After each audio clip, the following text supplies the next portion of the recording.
So if you want to upgrade your Kindle experience as we stroll our way merrily into 2022, you've basically got three main options. There's the all-new 11th generation Kindle Paperwhite, which will set you back 130 quid. Otherwise, you can upgrade to the Signature Edition for £180. And if Santa has stuffed your stocking with lots of crisp bills, you could always upgrade to the Kindle Oasis for £220. However, while the Kindle Oasis is undeniably more expensive than all of the other models, that doesn't necessarily mean that it is the best choice, because those Kindle Paperwhites are actually superior in some areas because they're fresher. So which of these more premium Kindles is best for you? Well, let's take a full-on look at all of your options. And for more on the latest and greatest tech, please do subscribe and ding that notifications bell. Cheers! So let's start with the more affordable Kindle Paperwhite, which comes in black.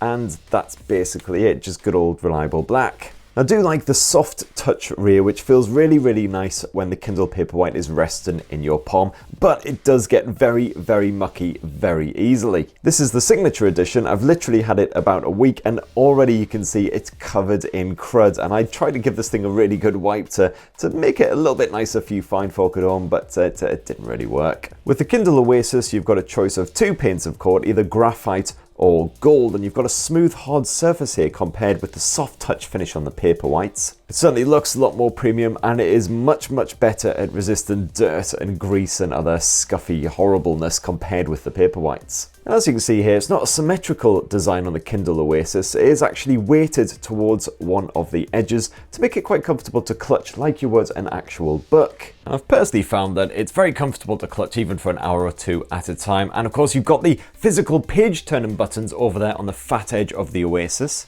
which allows you to skip through menus and also scroll through your books. And don't worry, it doesn't matter if you're left-handed or right-handed, because the screen actually auto-rotates, so you can clutch it either way. The Kindle Paperwhite and that Signature Edition, very different beasts indeed. They do have that typical symmetrical design, so very comfortable to clutch just around the back like so for hours at a time. And yes, the Kindle Paperwhite slightly heavier than the Oasis at 205 grams or 208 grams if you upgrade to the Signature Edition versus 188 grams for that Oasis. In reality, I've noticed absolutely no difference though. As I say, you can quite happily lounge on a bed and hold the Kindles up above you, and my biceps didn't start to ache for a good hour or so. And I mean, look at my biceps. I ain't exactly Arnold Schwarzenegger up in here. Or Chris Hemsworth, if you want a slightly more up-to-date reference. And it is good to see that those screen bezels surrounding the display have slimmed down considerably for the 11th generation Kindle Paperwhite and the Signature Edition as well. They're basically identical. Although yes, you do have a slightly fat lip down below, as you did with those previous models.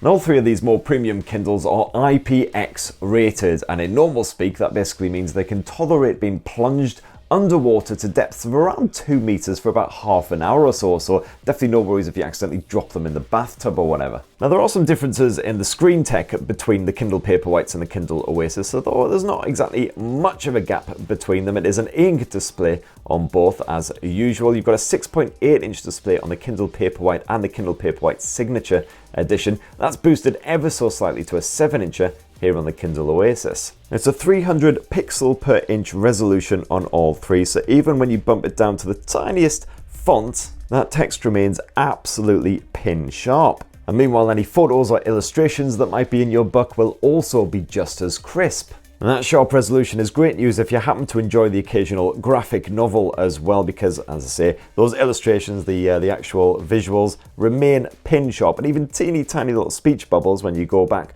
for a full view of the page, you can still actually read what's going on. Just bear in mind that the e-ink display on all three of these Kindles is black and white. There's no color to speak of, just so many different shades of gray. Like my very existence. All three of these e-ink displays are front lit. You've got 17 front firing LEDs for the Kindle Paperwhites and 25 for the Oasis, so you do get more uniform brightness on that more premium model, and it can reach higher peak brightnesses as well, so it's better suited to reading in strong sunlight. That said, I have been testing the 11th gen Kindle Paperwhite and the Paperwhite Signature Edition outside in strong sunlight, and I haven't struggled as far as the visibility goes. It helps that you've got an anti-reflective display coating on all three of these Kindles as well. And if you drag down the main menu from any of these Kindles as well, as you can see there, you can quickly and easily tweak the brightness manually if you want to. Otherwise, you do have an auto brightness option as well. And I found this works an absolute charm on all 3 of these premium Kindles. So for instance, tilt it towards the light and you'll notice that it will bump right up. Sometimes takes a second or so to react, but it gets there in the end. And then if you tilt it away from the light again, you'll notice that it'll bump back down again. And just beneath the brightness scale, you'll notice there's also a warmth meter as well. This just does exactly what you would expect. You boost that up, it produces warmer, easier on the eye outputs, which is just more comfortable for reading in low light environments. And at any point you can manually play about with that. Otherwise, you'll see there's also a schedule option as well. So you can have this to turn on automatically when the sun sets and then knock off again when the sun rises. Otherwise, you can set your own schedule time here. And like recent Android smartphones and the like, you've also got a dark mode as well, which you can knock on at any point. And this just does, again, exactly what you would expect. It turns all the menus black instead of white. So you can chuck that one on if you prefer.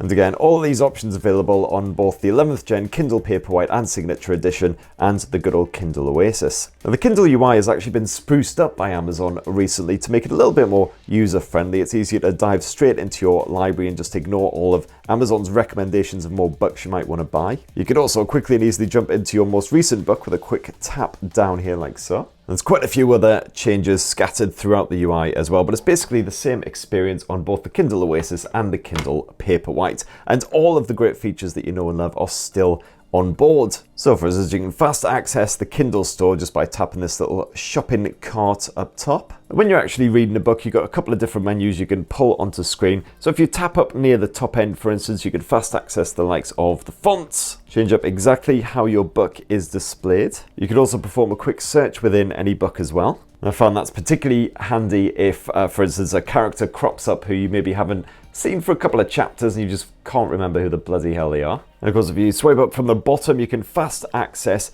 any location within the book by page, chapter, whatever you like. And I've got to say, the new Kindle Paperwhite and Paperwhite Signature Edition 11th generation feels at least as nippy, if not slightly faster than the Kindle Oasis, which is of course more premium and more expensive. It's obviously still not quite as nippy as a smartphone or a tablet, but certainly flicking through menus feels nice and responsive, and type on the keyboard as well, the on-screen keyboard, isn't a torturous experience like it used to be back in the day. And when you want to download some fresh books, you've got to jump online to that Kindle store. The good news is that all 3 of these Kindle devices support dual band Wi-Fi. But in fact, one of the main advantages of the Kindle Oasis over the 11th gen Paperwhite is the fact you've still got that built-in mobile connectivity as well. So you don't even need Wi-Fi to jump online and get into that Kindle store. You can literally sit in a muddy field in the arse end of nowhere and browse the ever-growing collection of werewolf romance novels while despairing at humanity. And that is a feature which is completely free to Kindle Oasis owners, so you don't have to pay for a monthly contract or anything like that, thank God.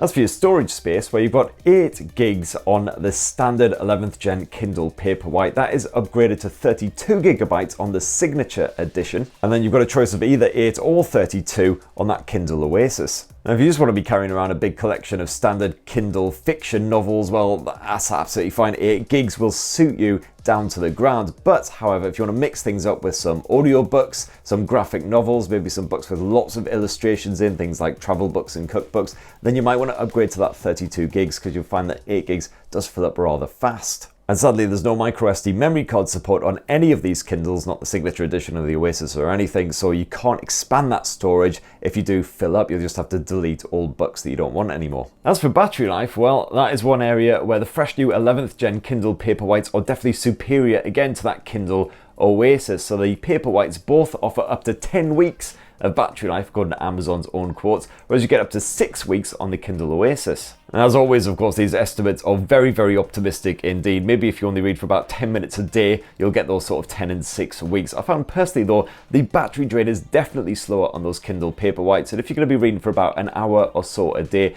you can expect to last maybe a week and a bit with the Kindle Oasis, whereas it's actually closer to a couple of weeks with the Kindle Paperwhites. But then, of course, that does entirely depend on what features you're using on the Kindles, how often you're accessing the Kindle store online, for instance, and of course, what sort of screen brightness levels you're using. And when your battery is fully drained, you need to charge them back up. Well, the Kindle Oasis still uses that god-awful, creaky, out-of-date, defunct micro USB, which is just, it should just die horribly. Ugh. Whereas huzzah, the fresh new 11th gen Paperwhites, both the standard edition and the signature model, use Type-C USB. The same as basically all new smartphones and other mobile devices, so finally you can chuck away those archaic old micro USB cables and just carry the one with you whenever you go on a trip. And in fact, if you upgrade to the signature edition of the Kindle Paperwhite 11th generation, you can even charge it up wirelessly if you've got a Qi standard wireless charger. Or you can even charge it using your smartphone if that's got reverse wireless charging on it to power you up when you're on the move. Well, personally, I'd probably just stick with a power bank. So that right there is how the Kindle Paperwhite 11th generation, fresh for 2022, and the signature edition stack up against that slightly older but still more expensive and more premium Kindle Oasis. So which one are you actually more tempted by? It'd be great to hear your thoughts down in the comments below. Please do plug, subscribe and ding that notifications bell for more on the latest and greatest tech.